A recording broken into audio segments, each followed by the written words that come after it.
मेरे प्रिय शिष्यों, आप सभी का एक बार फिर से स्वागत है आपके अपने चैनल एक्सपी क्लासेस में। मैं चेतन प्रताप आज आपके लिए लेकर आया हूँ क्लास 10th यूपी बोर्ड के अंतर्गत हिंदी गद्य सेक्शन का ये 7वां अध्याय है, पानी में चंदा और चांद पर आदमी। ये जयप्रकाश भारती द्वारा लिखा हुआ रोमांचक निबंध है जिसमें एक आनंददायक कथा है, साथ ही साथ ऐतिहासिक विवरण है कुछ, और हमारी जो कल्पनाएं रहती हैं चंद्रमा के विषय में और पृथ्वी और चंद्रमा का जो संबंध है उसके विषय में जो कल्पनाएं रहती हैं उसको वैज्ञानिक ढंग से इन्होंने इसमें जोड़ के दिखाया है। साथ ही साथ पृथ्वी और चंद्रमा के बीच की दूरी, चंद्रयान और उसको ले जाने वाली अंतरिक्ष यान और चंद्रतल यानी चंद्रमा का जो तल है उसके वातावरण का भी इन्होंने इसमें परिचय प्रस्तुत किया है, और अंतरिक्ष यात्रा का भी संक्षिप्त इतिहास इसमें बताया है। तो चलिए सीधा अध्याय पर आते हैं, इसकी व्याख्या करते हैं, देखते हैं। हालांकि शुरू करने से पहले मैं स्टूडेंट्स को बता देना चाहता हूं कि हम इसके पहले और भी बहुत सारे वीडियो इसके पिछले अध्यायों के हम दे चुके हैं, आप चैनल की प्लेलिस्ट में जरूर चेक करें। चलिए आगे अब देखते हैं चैप्टर से।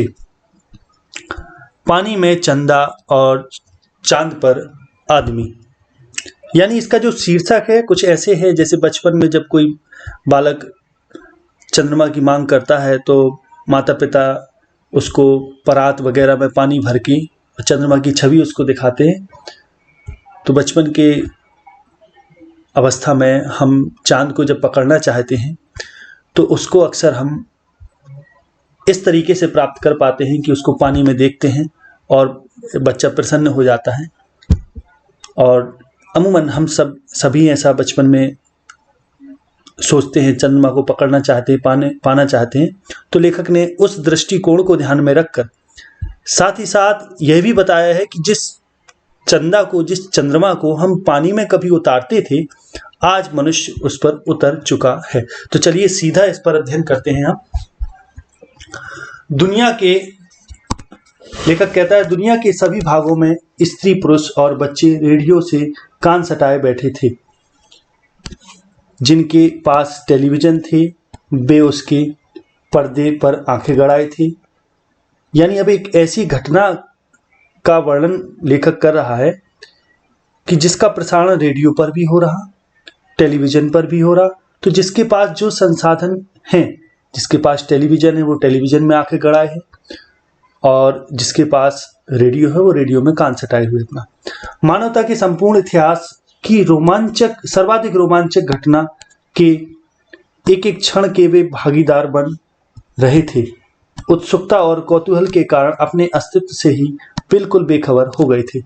अब उत्सुकता यानी जिस घटना का प्रसारण होने वाला है उस घटना के प्रति बहुत उत्सुक थे और कौतूहल था, उनमें तीव्र जिज्ञासा थी। और क्योंकि ये मानवता के इतिहास की संपूर्ण रोमांचक घटना है, रोम को हिला देने वाली, यानी हमें आश्चर्यचकित कर देने वाली। युग युग से किस देश और जाति ने चंद्रमा पर पहुंचने के सपने नहीं संजोए। आज इस धरा के ही दो मानव उस सपनों को सच कर दिखाने के लिए कृत संकल्प थे।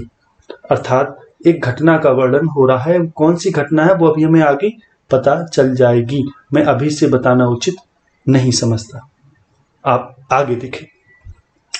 तो जिस घटना का पदार्पण हो रहा है, लेखक जिस घटना को बताने की कोशिश कर रहा है उसमें थोड़ा एक सस्पेंस ला रहा है, एक रोमांच लाने की कोशिश कर रहा है। लेखक बता रहा है कि सभी लोग अपने रेडियो और टेलीविजन पर आंखें कान गड़ाए ध्यान से लगे हुए हैं, और एक घटना होने जा रही है जिसका पूरा विश्व, पूरा मानवता का इतिहास साक्षी बना। और लोग बड़े उत्सुकता और कौतूहल के कारण अपने अस्तित्व से ही बिल्कुल बेखबर हो गए, अर्थात अपनी शुद्ध बुद्ध भूल गए। अस्तित्व से बेखबर होने का मतलब है शुद्ध बुद्ध भूल जाना। और युग युग से किस देश और जाति ने चंद्रमा पर पहुंचने के सपने नहीं संजोए। यानी युगों युगों से ये सपना रहा है कि हम चंद्रमा पर पहुंचे, लेकिन आज इस धरा यानी धरती के दो मनुष्य उस सपने को सच कर दिखाने के लिए कृत संकल्प थे, यानी उन्होंने संकल्प ले लिया था।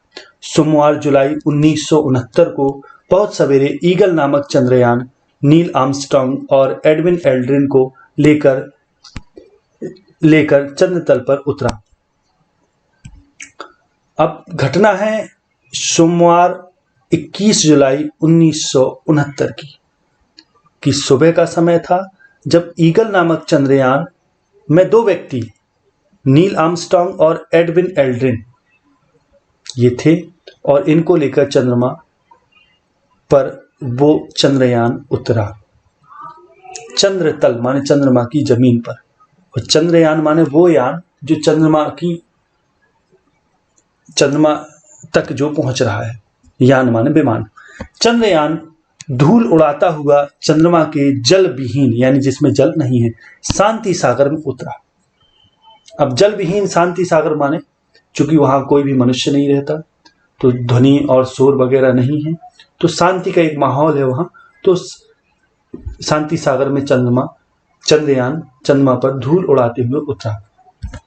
भारतीय समय के अनुसार 1:47 पर किसी अन्य ग्रह पर मानव पहली बार पहुंचा। यह प्रथम घटना थी जब मनुष्य धरती को छोड़कर किसी अन्य ग्रह पर पहुंचा हो, पहली बार, यानी 21 जुलाई 1969 को सवेरे की घटना, जब नील आर्मस्ट्रांग और एडविन एल्ड्रिन ईगल नामक चंद्रयान पर चढ़कर चंद्रमा पर उतरे।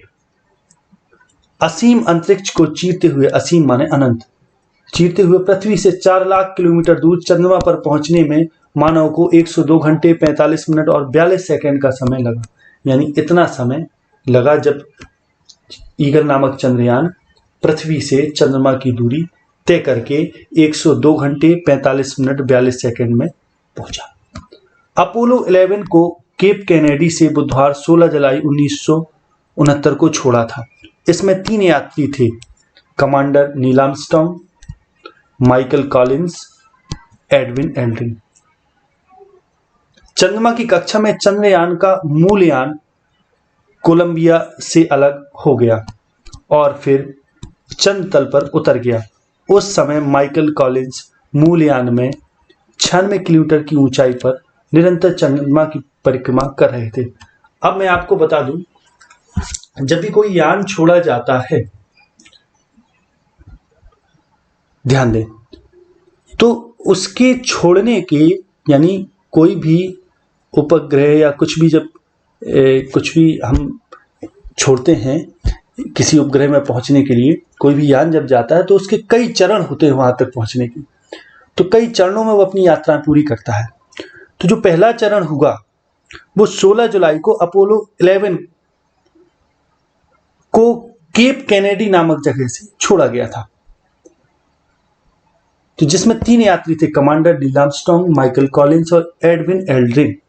और चंद्रमा की कक्षा में चंद्रयान मूल यान कोलंबिया से अलग हो गया। अब जो चंद्रयान अकेला जो वहां पहुंचा है चंद्रमा में, वो कोलंबिया नामक मूल यान पहले अपोलो 11 पहुंचा, फिर वो वहां तक पहुंचा, फिर कक्षा तक, फिर वहां से कोलंबिया नामक मूल यान से चंद्रयान अलग हो गया। और उस समय माइकल कॉलिंस जो तीसरा पर्सन था, वो मूल यान में 96 किलोमीटर की ऊंचाई पर निरंतर चंद्रमा की परिक्रमा कर रहे थे। यानी हम ऐसे इसको समझ सकते हैं कि अपोलो 11 पृथ्वी से जब गया केप कैनेडी से 1969 में 16 जुलाई को, तो जब वो चंद्रमा की कक्षा में पहुंचा तो वह कक्षा जो चंद्रमा की धरातल से 96 किलोमीटर की ऊंचाई पर थी, उसमें जो कोलंबिया नामक मूलयान वहीं रह गया और चंद्रयान वहां से चला जो आपका चंद्रमा पर पहुंचा। और चंद्रयान और कोलंबिया अब कोलंबिया बीच में कक्षा में रुका हुआ था जो 96 किलोमीटर की दूरी पर थी चंद्रमा से, यानी उसकी कक्षा में 96 किलोमीटर की दूरी। हम ये कहेंगे कि चंद्र तल से कोलंबिया तक की जो दूरी थी वो 96 किलोमीटर थी। तो माइकल कॉलिंस उसमें केवल बचे थे और नील आर्मस्ट्रांग और एडविन एल्ड्रिन पहुंचे। चंद्रयान में, चंद्रमा के धरातल पर, जमीन पर। नील आर्मस्ट्रांग ने चंद्र तल से पृथ्वी का वर्णन करते हुए कहा है कि यह बहुत बड़ी, चमकीली और सुंदर, बिग, ब्राइट एंड ब्यूटीफुल, बहुत बड़ी। अब नील आर्मस्ट्रांग जब चंद्रमा पर पहुंचे, उसके तल पर पहुंचे, उसके धरातल पर पहुंचे, उसके सरफेस पर पहुंचे, तो उन्होंने जब धरती को देखा तो उन्होंने धरती को बताया कि धरती देखने में बहुत बड़ी और सुंदर और चमकीली प्रतीत होती है। एल्ड्रिन ने भाव विभोर होकर कहा, सुंदर दृश्य है, सब कुछ सुंदर है। उसने कहा कि जहां हम उतरे हैं उससे कुछ ही दूरी पर हमने बैगनी रंग की चट्टान देखी। चंद्रमा की मिट्टी और चट्टानें सूर्य की रोशनी में चमक रही हैं। यही एक भव्य एकांत स्थान है। कि जब ये दोनों, नील आर्मस्ट्रांग और एडविन एल्ड्रिन, जब चंद्रमा के उतरे तो वहां इन्होंने चंद्रमा के जब दृश्य को देखा, पहले तो नील आर्मस्ट्रांग ने पृथ्वी को वहां से देख के उसके बारे में ये बताया कि ये बहुत ही वहां से सुंदर और चमकीली प्रतीत होती है, और एल्ड्रिन ने तो बड़े भाव विभोर होकर यह कहा कि ये सुंदर दृश्य है, क्योंकि चंद्रमा की जो चट्टानें थी वो सूर्य की रोशनी में चमक रही थी। और उसने ये भी बताया कि जहां वो उतरे हैं उनसे कुछ ही दूरी पर बैगनी रंग की चट्टान उनको दिखाई दी, और बड़ा एकांतिक माहौल है, क्योंकि कोई भी मनुष्य, कोई जीव वहां नहीं था उनके अलावा, और ना ही होता है क्योंकि चंद्रमा पर जीवन नहीं है। चंद्रयान ठीक स्थिति में है। यह निरीक्षण करके, कुछ खा पी कर और सुस्ता लेने के बाद नील आर्मस्ट्रांग चंद्रयान से बाहर निकले। अब चंद्रयान ठीक स्थिति में है। जब उन्होंने ये निरीक्षण कर लिया नील आर्मस्ट्रांग ने, और कुछ उन्होंने खा पी लिया, तब वे सुस्ता लेने के बाद चंद्रमा पर उतरे, चंद्रयान से बाहर निकले, और चंद्रयान की सीढ़ियों से धीरे धीरे वह नीचे उतरे।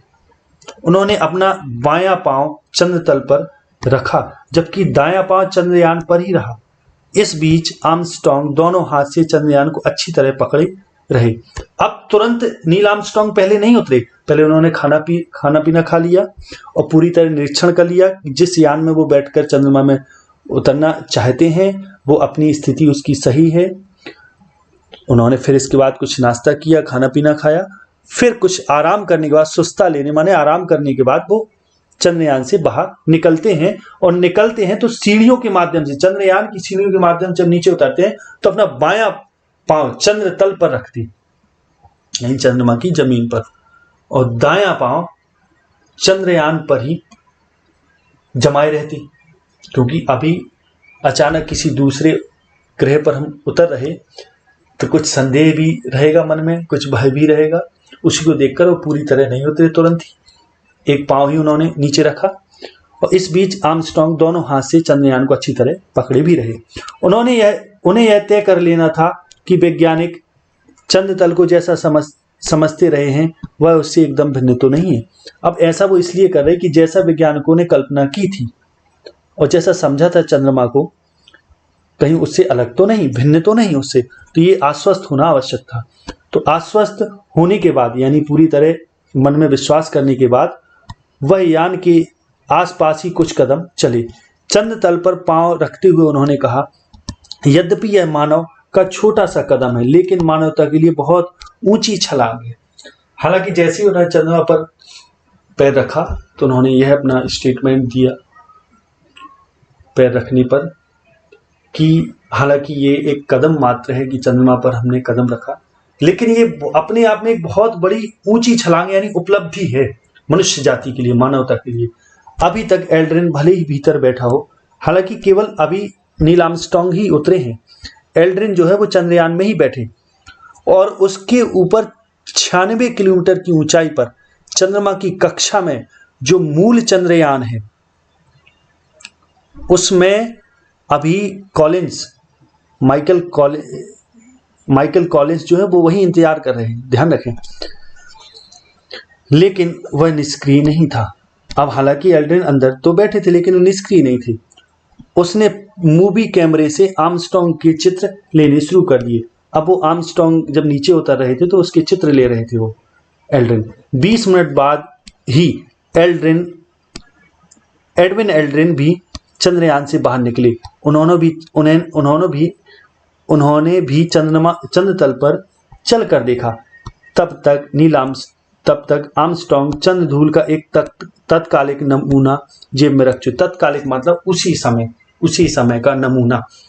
अब जब ये 20 मिनट बाद ये उसके जब नीचे उतरे, चंद्रयान के चंद्रमा पर उतरे जी, चंद्रयान के नीचे उतरने के बाद जब चंद्रमा पर ये उतरे, जब तक ये उतरे तब तक नील आर्मस्ट्रांग ने एक नमूना चंद्रमा की मिट्टी का, धूल का ले लिया था।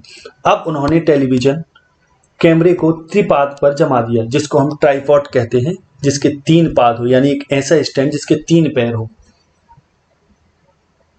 अब उन्होंने टेलीविजन कैमरे को, जो उनके पास टेलीविजन कैमरा था, उसको ट्राइपॉड पर रख दिया। अरबों डॉलर खर्च करके मानव चंद्र तल पर पहुंचा था। उसने अपने सीमित समय में एक एक क्षण का उपयोग करना था। हालांकि ये जब चंद्रयान वहां पहुंचा तो इनके पास सीमित समय था और बहुत सारा खर्चा आया था इस अभियान में। तो इनको जो इनके पास सीमित समय था उसका इनको प्रयोग भी पूरा करना था। तो दोनों चंद्र विजेताओं को चंद्रमा की चट्टानों तथा मिट्टी के नमूने लेने थे। अब इनका काम ये था कि चंद्रमा की चट्टानें जो हैं उनके भी नमूने चाहिए थे और वहाँ की जो मिट्टी उसके भी नमूने। तो कई तरह के उपकरण भी वहाँ स्थापित करने थे, जो बाद में भी पृथ्वी पर वैज्ञानिक जानकारी भेजते रहे। और ऐसे इनका ये भी काम था कि पहले तो इनको वहाँ की मिट्टी के, वहाँ की चट्टानों के नमूने लेने थे और साथ ही साथ कुछ उपकरण भी वहाँ स्थापित करने थे, ताकि उन उपकरणों की मदद से वैज्ञानिक पृथ्वी पर बैठे बैठे बहुत सारी जानकारी इकट्ठी कर सकें। और वे उपकरण भी उनको जानकारी भेजते रहें संकेतों के माध्यम से। इन चंद्र विजेताओं ने चंद्र तल पर भूकंप मापी यंत्र स्थापित किया और लेजर परावर्तक रखा। भूकंप मापी यंत्र भी स्थापित कर दिया और लेजर परावर्तक यानी लेजर रिफ्लेक्टर भी रखा। उन्होंने एक धातु फलक, जिन पर तीनों यात्रियों और अमेरिकी राष्ट्रपति निक्सन के हस्ताक्षर थे, वहां रखा। अब उन्होंने एक धातु का फलक भी रख दिया, यानी एक ऐसा टुकड़ा रख दिया जिस पर अमेरिकी राष्ट्रपति निक्सन, उस समय जब 1969 में चंद्रयान उतरा था, तो उस समय अमेरिका के राष्ट्रपति, अमेरिका का यान था अपोलो, तो अमेरिका के राष्ट्रपति उस समय निक्सन थे, तो निक्सन के उसमें हस्ताक्षर थे और इन तीनों यात्री माइकल कॉलिंस, एडविन एल्ड्रिन और नील आर्मस्ट्रांग के हस्ताक्षर थे। धातु फलक पर खुदे शब्दों को आर्मस्ट्रांग ने जोर से पढ़ा। वहां जो शब्द थे उसको आर्मस्ट्रांग ने बड़े जोर से पढ़ा। जुलाई 1969 में पृथ्वी ग्रह के मानव चंद्रमा के इस स्थान पर उतरे। और उसने क्या पढ़ा कि जुलाई 1969 को, ये ज्यों के त्यों शब्द उसमें लिखे थे, 69 को जुलाई 1969 में पृथ्वी ग्रह के मानव चंद्रमा के इस स्थान पर उतरे। हम यहाँ सारी मानव जाति के लिए शांति की कामना लेकर आए हैं। ये संदेश उस फलक में था। फलक को हम पटिया भी एक बोल सकते हैं, यानी एक तख्ती भी बोल सकते हैं। आगे देखें, दोनों चंद्र यात्रियों ने अमेरिकी ध्वज चंद्र तल पर फहरा दिया, यानी अमेरिका का ध्वज भी लगा दिया। वायु न होने के कारण इस ध्वज को इस तरह बनाया गया था कि स्प्रिंग की सहायता से यह फैला हुआ ही रहे। अब चूंकि वहां वायु नहीं है तो फैल तो सकता नहीं था, तो इसलिए वो स्प्रिंग से ऐसे बनाया गया था ताकि वो फैला हुआ ही लगा रहे। तो विभिन्न राष्ट्र ध्वजों के संदेशों की माइक्रोफिल्म भी उन्होंने चंद्र तल पर छोड़ दी। माइक्रोफिल्म माने सूक्ष्म फिल्म। उन्होंने कई राष्ट्र ध्वजों के संदेशों की भी माइक्रोफिल्म वहां छोड़ दी। 2 रूसी अंतरिक्ष यात्रियों यूरी गागरिन और M.K. मोरोव को मरणोपरांत दिए पदक और 3 अमेरिकी अंतरिक्ष यात्री ग्रिशम, वॉट, सैफी को दिए गए पदकों की अनुकृतियां वहां रखी। अब जो अन्य यात्री इसके पहले गए थे, यूरी गागरिन, M.K. मोरोव जो रूस के थे, और अमेरिकी अंतरिक्ष यात्री ग्रिशम, वॉट, सैफी, हालांकि वे चंद्रमा पर नहीं गए थे, अंतरिक्ष यात्री हैं वे, ये सब। तो इनकी पदकों की अनुकृतियां माने नकलें भी वहां रख दी। अपने व्यस्त कार्यक्रम को पूरा करने में चंद्र यात्रियों को थकान हो जानी स्वाभाविक थी, लेकिन फिर भी वे बड़े प्रसन्न थे। हालांकि व्यस्त कार्यक्रम होने की वजह से वे थक भी गए थे। थकान तो स्वाभाविक थी, थकना तो था ही तो उनको, लेकिन वे इस रोमांचक जगह पर उतरकर प्रसन्न थे और आरंभ में वे बड़ी सावधानी के साथ एक एक कदम रख रहे थे, लेकिन बाद में वे कंगारुओं की तरह उछल कर चलते देखे गए। पहले तो उन्होंने बड़े संभाल कर कदम रखा, जब पहल उतरे, बायां पैर जब नीचे नील आर्मस्ट्रांग ने रखा, 20 मिनट बाद जब एडविन एल्ड्रिन उतरे, फिर बाद में तो बढ़िया उछलने लगे वहां, यानी चहलकदमी करने लगे अच्छे से।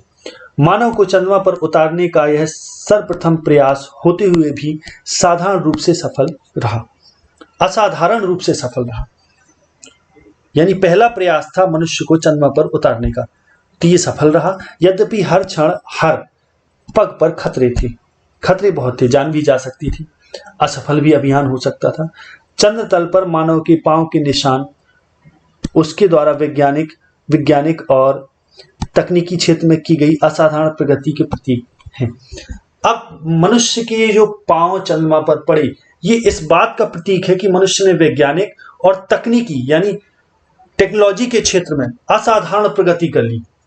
और जिस क्षण डगमग करते मानव के पग उस धूलिधूसरित यानी धूल से सने हुए अनछुई सतह पर पड़े, तो मानो वह हजारों लाखों साल से पालित पोषित सैकड़ों अंधविश्वासों तथा कपोल कल्पनाओं पर पद प्रहार ही हुआ। अब इसको समझें। लेखक कह रहा है कि ज्यों ही डगमग करते मानव के पग माने पैर चंद्रमा की धूल धूसरित अनछुई, जिसको अभी तक किसी ने छुआ नहीं था, ऐसी सतह पर पड़े, तो जो हजारों लाखों वर्ष से मनुष्य के मन में जो पाली पोसी सैकड़ों अंधविश्वास और कल्पनाएं थी, उन पर पद प्रहार हुआ, माने पैर से प्रहार हो गया हो। ये सब खंडित हो गई, नष्ट हो गई कल्पनाएं। कवियों की कल्पना के सलोने चांद को वैज्ञानिक ने बदसूरत और जीवनहीन करार दे दिया। अब कवि जो कल्पना किया करते हैं कि चंद्रमा बड़ा सुंदर है, सलोना है, वैज्ञानिकों ने उसको बदसूरत वो कर दिया, प्रमाणित और जीवनहीन करार दे दिया। भला अब चंद्रमुखी कहलाना किसे रुचिकर लगेगा। अब लेखक ने थोड़ा यहाँ व्यंग्य किया है कि लोग स्त्रियों की तुलना, उसके सौंदर्य की तुलना चंद्रमा के मुख से करते हैं। तो अब ऐसी स्थिति में जब वैज्ञानिकों ने ये घोषणा की कि चंद्रमा की धरती ऐसी है, दूर से देखने पर चंद्रमा ऐसा दिखाई देता है, तब अब भला कौन अब चंद्रमुखी कहलाना पसंद करेगा, किसको रुचिकर लगेगा। हमारे देश में ही नहीं, संसार की प्रत्येक जाति ने अपनी भाषा में चंद्रमा के बारे में कहानियां गढ़ी हैं और कवियों ने रचनाएं रची हैं। अब केवल ऐसा हमारे देश में ही नहीं है कि चंद्रमा के बारे में हमने बहुत सारी कहानियां बनाई हो, कल्पनाएं करी हो, बल्कि ये सब देशों में ही चंद्रमा के बारे में ऐसी कहानियां प्रचलित रही। किसी ने उसे रजनीपति माना तो किसी ने उसे रात्रि की देवी कहकर पुकारा, रजनीपति यानी रात का पति, और किसी ने उसको रात्रि की देवी कहकर पुकारा। किसी ब्रह्मणी ने उसे अपना दूत बनाया तो किसी ने उसके पीलेपन से क्षुब्ध होकर उसे बूढ़ा और बीमार ही समझ लिया। अब किसी ब्रह्मणी यानी जो अपने प्रेमी के लिए व्याकुल हो, उस स्त्री ने उसे अपना दूत बना दिया, ये कह दिया कि हे चंद्रमा, तू मेरे प्रेमी को मेरा दूत बन जा और मेरे प्रेमी को मेरा संदेश कह देना। किसी ने दूत बनाया तो किसी ने उसके पीलेपन से क्षुब्ध होकर माने दुखी होकर उसे बूढ़ा और बीमार समझ लिया। बालक श्री राम चंद्रमा को खिलौना समझकर उसके लिए मचलते हैं तो सूर के श्री कृष्ण भी उसके लिए हट करते हैं। अब यहाँ पौराणिक उदाहरण भी लेखक ने दिए कि श्री रामचंद्र भी चंद्रमा को खिलौना समझकर उसके लिए मचलते थे यानी रूठ जाते थे, और सूरदास जी के जो श्री कृष्ण हैं वे भी उसके लिए हट करते हैं, जिद करते हैं चंद्रमा को पाने के लिए। चंद्रमा को शांत करने के बालक को शांत करने के लिए एक ही उपाय था, चंद्रमा की छवि को पानी में दिखा देना। लेकिन मानव की प्रगति का चक्र कितना घूम गया है।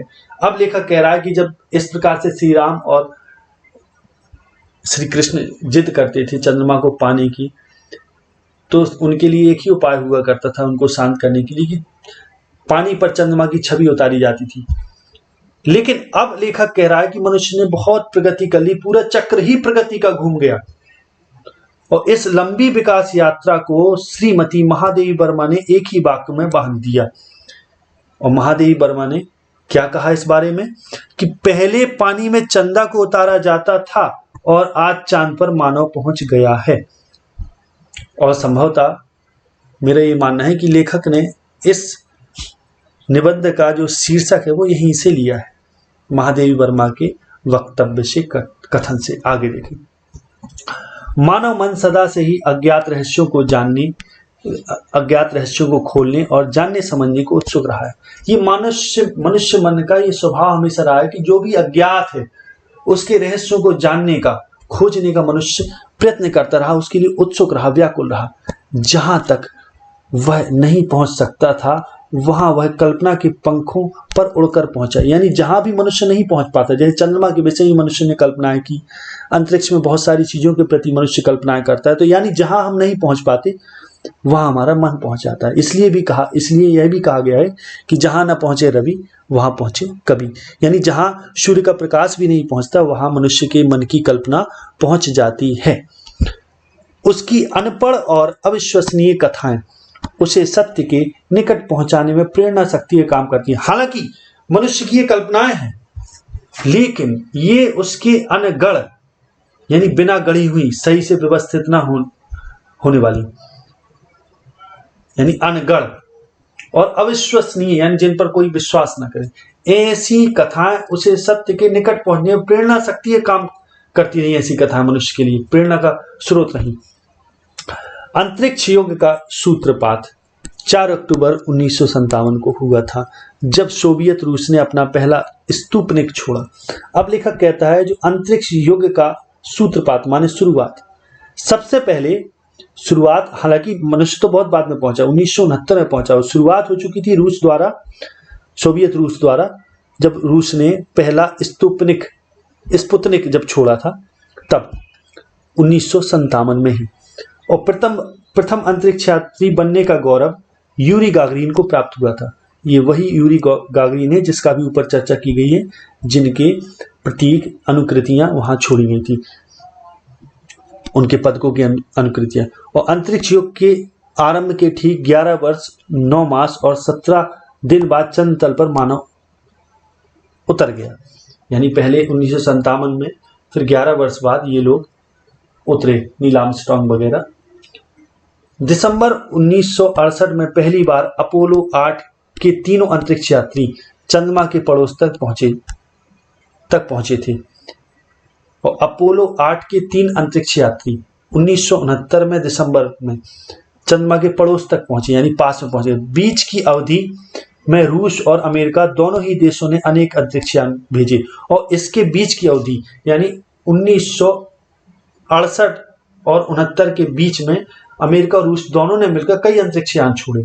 इनमें कुछ समानव यान थे, यानी कुछ में मानव थे, और कुछ मानव रहित, यानी कुछ में मानव नहीं थे। इसे मानव का साहस कहें या दुस्साहस कि उसने अंतरिक्ष में पहुंचकर यान से बाहर निकलकर अनंत अंतरिक्ष में विचरण भी शुरू कर दिया। अब लेखक कहता है इसको हम साहस कहेंगे मनुष्य का, या दुस्साहस कहें, उसकी हठ धर्मिता कहें, कि वो यान से निकलकर अंतरिक्ष में भी घूम आया, टहलकदमी कर आया, विचरण कर आया। अंतरिक्ष में परिक्रमा करते 2 यानों को जोड़ने और एक यान से दूसरे यान में यात्रियों के चले जाने के चमत्कारिक कर्तव्य भी किए गए। अब यह भी किया गया कि अंतरिक्ष में परिक्रमा करते 2 यानों को जोड़ने और एक यान से दूसरे यान में यात्रियों के चले जाने के चमत्कारिक कर्तव्य माने कारनामा भी किया गया।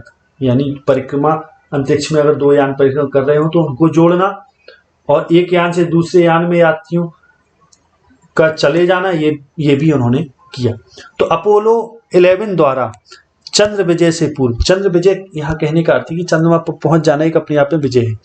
तो अपोलो 11 के माध्यम से जब ये लोग पहुंचे, नील आर्मस्ट्रांग वगैरह, तो अपोलो 11 द्वारा चंद्र विजय से पूर्व मानो अपोलो 10 के द्वारा इस नाटक का पूर्वाभिनय ही किया गया था। अब अपोलो 11 लेखक कह रहा है जब पूछा तो इसका पहुंचा वहां चंद्र तल पर, तो अपोलो 10 इसके पहले जो था, अपोलो 8 था, 9 था, तो ये अपने आप में एक अभिनय कह सकते हैं कि ये ट्रायल था, पूर्व अभिनय, यानी पहले का नाटक। अपोलो 10 तक जो भी हुआ वो अपने आप में पहले का नाटक था। अपोलो 11 ने उसको फिर पूर्ण किया। इसके 3 अंतरिक्षयान इसके 3 यात्री अंतरिक्षयान को चंद्रमा की कक्षा में ले गए थे। इसके 3 यात्री अंतरिक्षयान को चंद्रमा की कक्षा में ले गए थे। 3 यात्री अंतरिक्षयान को चंद्रमा की कक्षा में ले गए थे। वे 3 यात्री माइकल कॉलिंस, एडविन एल्ड्रिन और नील आर्मस्ट्रांग थे। एक यात्री मूल यान को कक्षा में घुमाता रहा था और अन्य 2 यात्री चंद्रयान में बैठकर उसे चंद्रमा से केवल 9 मील की दूरी तक ले गए थे। अब एक यात्री तो मूल यान था उसको कक्षा में घुमाता रहा चंद्रमा की, और जो अन्य 2 यात्री थे वे चंद्रयान में बैठकर उसे चंद्रमा से केवल 9 मील की दूरी तक ले गए थे। उन्होंने चंद्र विजेताओं के उतरने के संभावित स्थल का अध्ययन किया और अनेक चित्र, यानी कहां उतरना है उसका अध्ययन किया और अनेक चित्र खींचे थे।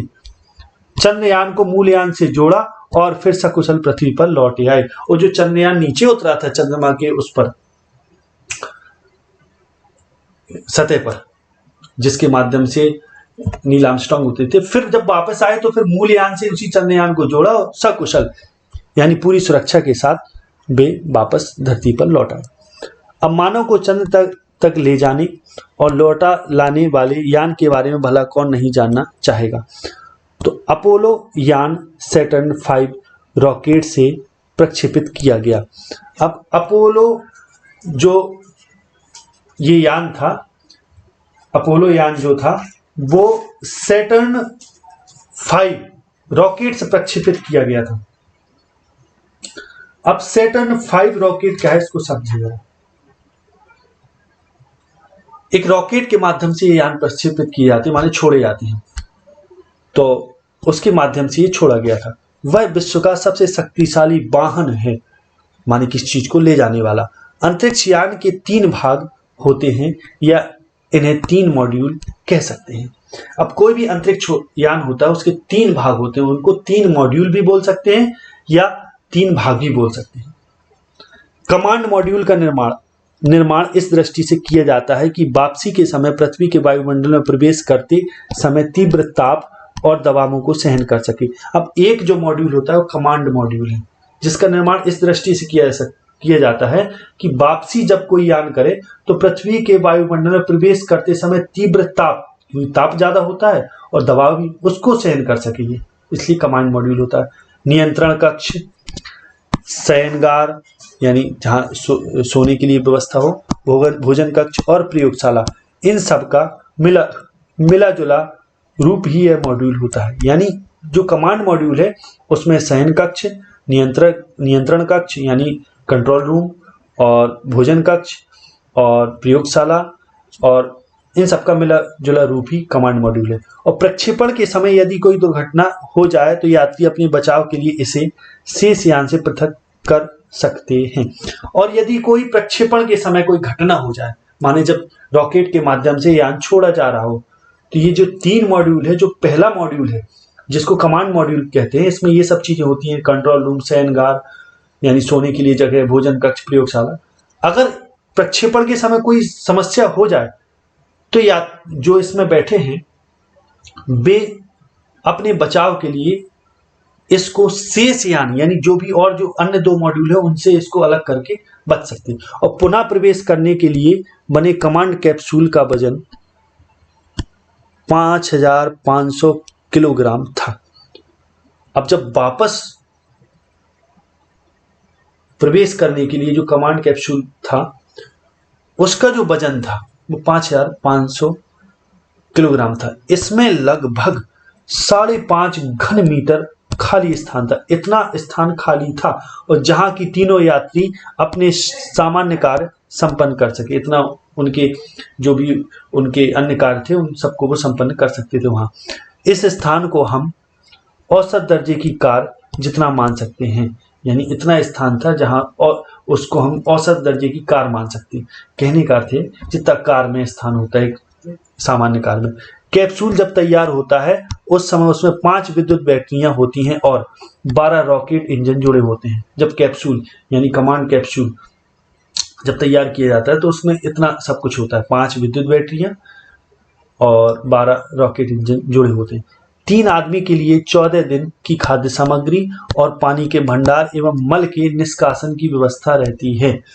यानी टॉयलेट वगैरह की और पानी के भंडार, मल का निष्कासन माने टॉयलेट वगैरह जाना, फ्रेश वगैरह, और पानी का भंडार भी होता है साथ में, और खाद्य सामग्री भी 14 दिन का इंतजाम होता है। इसमें पैराशूट भी रहते हैं। यात्रियों को बिना चोट पहुंचाए यह कड़ी से कड़ी जमीन पर उतर सकता है।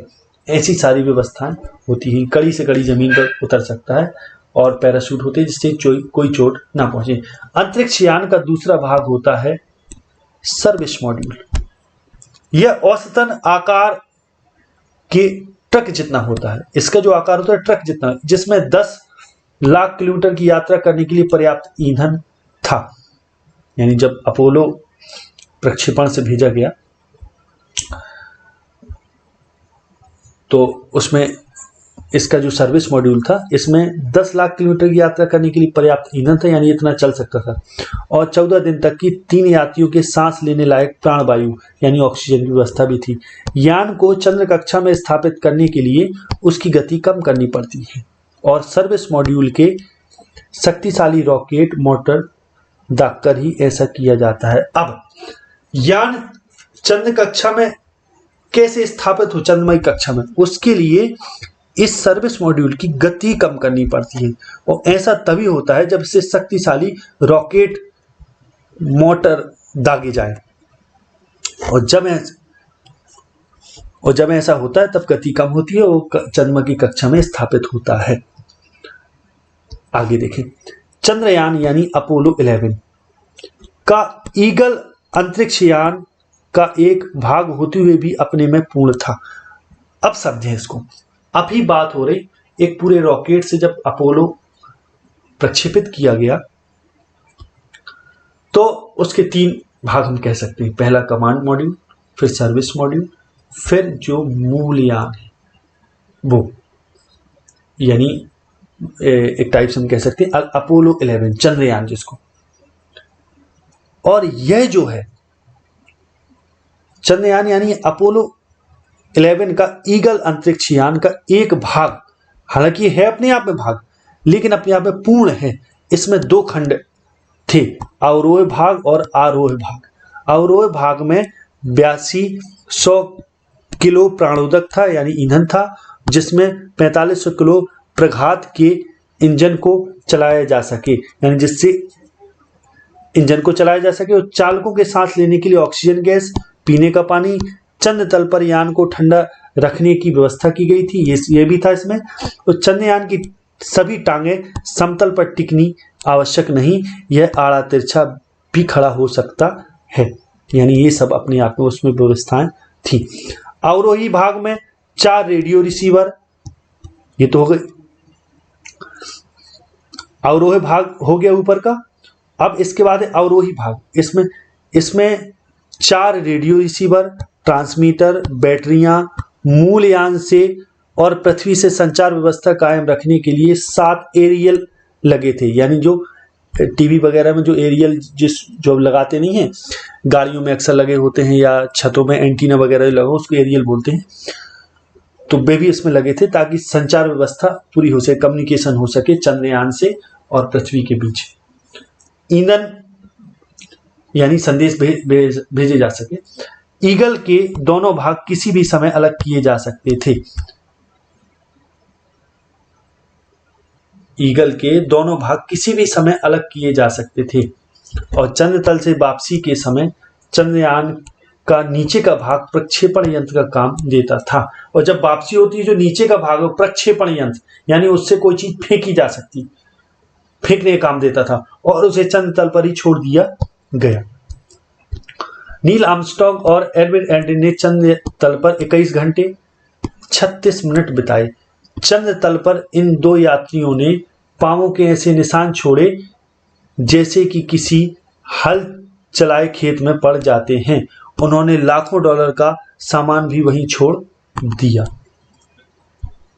दोनों चंद्र विजेताओं ने ऊपरी भाग में उड़ान भरकर चंद्र कक्ष में परिक्रमा करते हुए मूल यान से अपने यान को जोड़ा। अब जिस चंद्रयान से नीचे उतरे थे, फिर जब ये वापस आए तो जो मूल यान चंद्रमा की कक्षा में परिक्रमा कर रहा था उससे इन्होंने अपने चंद्रयान को जोड़ा। फिर वे दोनों यात्री अपने साथी माइकल कॉलिंस से आ मिले, और जो माइकल कॉलिंस थे वो चंद्रमय कक्षा में जो परिक्रमा कर रहा था, जो मूलयान, उसमें माइकल कॉलिंस उन पर बराबर नजर रखे हुए थे, तो उनसे आके मिल गए। अब चंद्रयान को अलग कर दिया गया और उसके कक्ष में ही छोड़ दिया गया। अब जो चंद्रयान, जिस चंद्रयान से वापस मूलयान तक आए, उसको वहीं छोड़ दिया गया, जैसे ही उससे कनेक्ट हुए माइकल कॉलिंस के मूलयान से। तो इंजन दागकर यात्री वापसी के लिए पृथ्वी के मार्ग पर बढ़ चले। फिर उन्होंने इंजन को दागा, चलाया और वापसी के लिए पृथ्वी मार्ग पर आ गए, और ये यात्री प्रशांत महासागर में उतरे, और प्रशांत महासागर में इनका उतरना हुआ। इन यात्रियों को सीधे चंद्र प्रयोगशाला में ले जाया गया। कई सप्ताह किसी से मिलने जुलने नहीं दिया गया। उनके अनुभव रिकॉर्ड किए गए। वैज्ञानिकों को यह भी जांच करनी थी कि ये यात्री ऐसे कीटाणु तो अपने साथ नहीं ले आए जो मानव जाति के लिए घातक हो।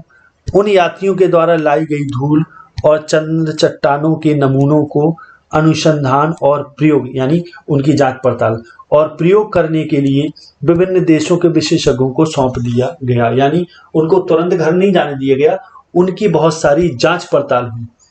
जो वे नमूने लाए थे उनको विभिन्न देशों की प्रयोग विशेषज्ञों को दे दिया गया कि वो उस पर जांच करें, देखें। अपोलो 11 की सफलता के पश्चात अमेरिका ने अपोलो 12 में भी 3 यात्रियों को चंद्र तल पर खोज करने के लिए भेजा। इसके बाद अपोलो 11 की यात्रा दुर्घटनावश बीच में ही स्थगित करनी पड़ी। और अभी चंद्रमा के लिए अनेक उड़ानें होंगी। दूसरे ग्रहों के लिए मानव रहित यान छोड़े जा रहे हैं, मानव रहित, जिनमें मनुष्य ना जाए, वे यान भी छोड़े जा रहे हैं। अंतरिक्ष में परिक्रमा करने वाला स्टेशन स्थापित करने की दिशा में तेजी से प्रयत्न किए जा रहे हैं, और ऐसा प्रयत्न किया जा रहा है कि अंतरिक्ष पर एक ऐसा स्टेशन स्थापित किया जाए जो परिक्रमा करे। और आगे देखें, ऐसा स्टेशन बन जाने पर ब्रह्मांड के रहस्यों की परतें खोलने में काफी सहायता मिलेगी। ऐसा स्टेशन बन जाएगा और ब्रह्मांड के बहुत सारे रहस्य खुल सकेंगे। यह पृथ्वी मानव के लिए पालने के समान है, यानी पालने के समान, जिसमें बच्चा लेटा होता है, उस पालने के समान है। वह हमेशा हमेशा के लिए इसकी परिधि में बंधा हुआ नहीं रह सकता। जैसे बालक हमेशा पालने में नहीं रह सकता, वैसे ही मनुष्य भी पालने में ही बंधा नहीं रह सकता। अर्थात मनुष्य भी बहुत कुछ आगे जाना चाहता है। अज्ञात की खोज में वह कहां तक पहुंचेगा कौन कह सकता है। इस तरीके से यह जो अध्याय है वो यही समाप्त होता है। आशा है इस अध्याय का आपने बहुत आनंद उठाया होगा। तो अगर ये आपको पसंद आया है तो इस वीडियो को लाइक करें, इसको शेयर करें अधिक से अधिक। आगे हम अगले वीडियो में मिलेंगे, तब तक के लिए नमस्कार, जय हिंद, जय भारत, वंदे मातरम।